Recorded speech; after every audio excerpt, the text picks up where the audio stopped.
Bitcoin's mining network uses more electricity in a year than the whole of Ireland, according to statistics released as the currency broke $9,000 for the first time.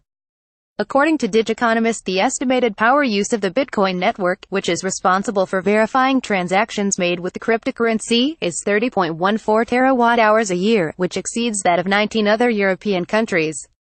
At a continual power drain of 3.4 gigawatts, it means the network consumes 5 times more electricity than is provided by the largest wind farm in Europe, the London Array in the Outer Thames Estuary, at 630 megawatts. At those levels of electricity consumption, each individual Bitcoin transaction uses almost 300 kilowatt-hours of electricity, enough to boil around 36,000 kettles of water.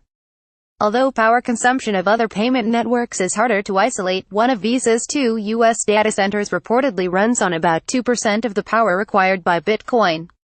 Between them, those 2 data centers conduct around 200 meters transactions a day. The Bitcoin network handles fewer than 350,000. The astronomical power draw is a facet of how the Bitcoin network protects itself against fraud. With no centralized authority confirming transactions, Bitcoin is instead backed by miners, who put specialized computers to work churning through extremely power-intensive computing problems. Solving those problems both rewards the miner, handing them almost $250,000 in Bitcoin, and verifies all transactions made in the last 10 minutes.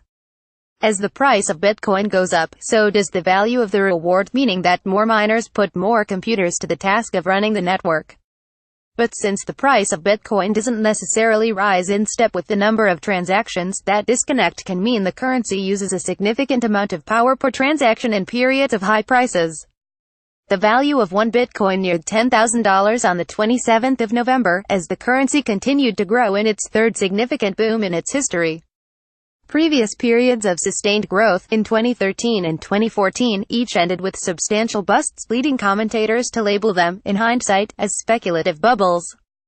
Everything you wanted to know about Bitcoin but were afraid to ask.